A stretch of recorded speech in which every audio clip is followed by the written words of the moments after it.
Good morning friends. I am advocate Amit Kumar Gupta. अपने income tax के cases की सीरीज़ में आज जो मैं केस आप लोगों के सामने डिस्कस करूंगा उस केस का नाम है little angels education society versus union of India and others. ये केस 25 मार्च 2021 को डिसाइड किया गया। मैटर 434 ITR पेज नंबर 423 पे रिपोर्ट हुआ और ये केस बॉम्बे हाई कोर्ट ने डिसाइड किया।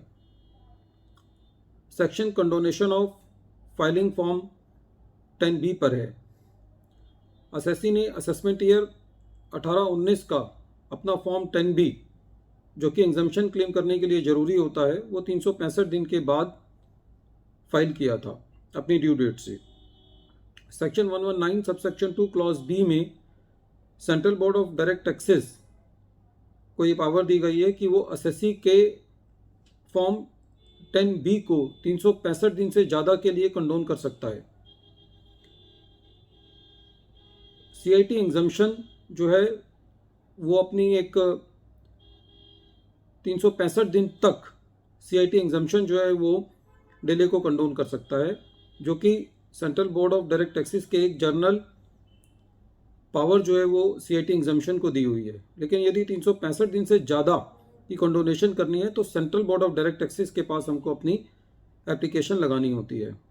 इस केस में असेसी ने जो कंडोनेशन की एप्लीकेशन लगाई थी वो CIT एग्जम्पशन के पास लगाई थी। CIT एग्जम्पशन ने ये कह करके कंडोनेशन की एप्लीकेशन को खारिज कर दिया कि CIT एग्जम्पशन के पास 365 दिन से ज़्यादा की कंडोनेशन का अधिकार नहीं है। असेसी जो है वो बॉम्बे हाई कोर्ट में रिट पिटीशन में गया।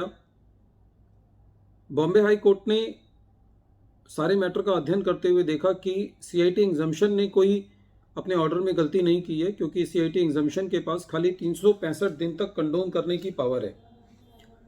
लेकिन बॉम्बे हाई कोर्ट ने एक बहुत अच्छी बात कही कि जब कभी भी सब्सटेंशियल जस्टिस की बात हो और टेक्निकलिटीज़ की बात हो तो सब्सटेंशियल जस्टिस जो है वो प्रिवेल करेगा, क्योंकि इस केस में असेसी ने CBDT के पास ना जाकर के CIT एग्जम्पशन के पास एप्लीकेशन लगाई थी। इस वजह से उसकी एप्लीकेशन खारिज हो गई। बॉम्बे हाई कोर्ट ने जो डिसीजन दिया वो ये दिया कि असेसी जो है जिस डेट पे ये ऑर्डर किया गया उस डेट के 3 हफ्ते के अंदर central board of direct taxes को अपनी एप्लीकेशन लगा सकता है, और central board of direct taxes को ये निर्देश दिए कि वो जब उसके पास एप्लीकेशन आएगी उसके 4 हफ्तों के अंदर उसको वो एप्लीकेशन एज पर लॉ जो है वो डिस्पोज ऑफ करनी होगी। तो इस केस में असेसी को जो रिट फाइल करने का फ़ायदा हुआ, असेसी को एक मौका मिला कि वो अपनी एप्लीकेशन को central board of direct taxes के पास लगा करके अपनी बात कह सकता है।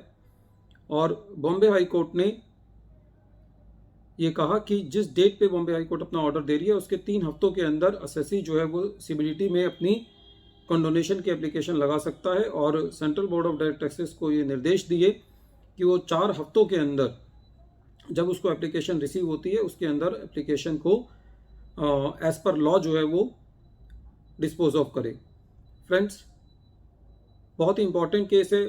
बहुत अच्छा डिसीजन जो है वो बॉम्बे हाई कोर्ट ने दिया। असेसी को एक जस्टिस मिला, क्योंकि खाली टेक्निकलिटी की वजह से असेसी की पूरी एग्जम्पशन को खारिज नहीं किया जा सकता।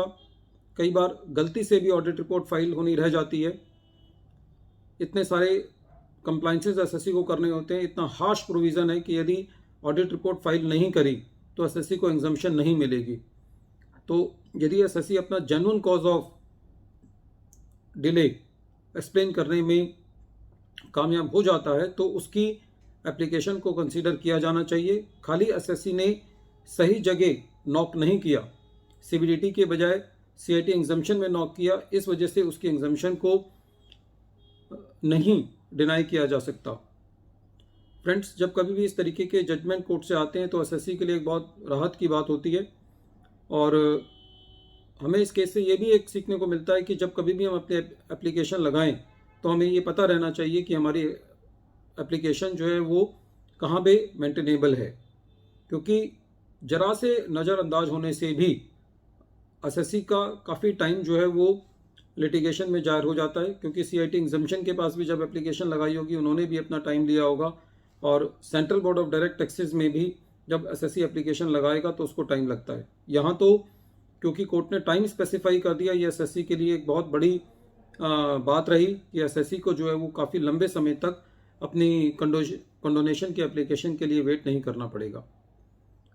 Friends, once again I am repeating the name of the case. The name of the case is Little Angels Education Society versus Union of India and others, and this case has been decided on 25th March 2021, and this case has been reported in 434 ITR at page number 423. Thank you, friends.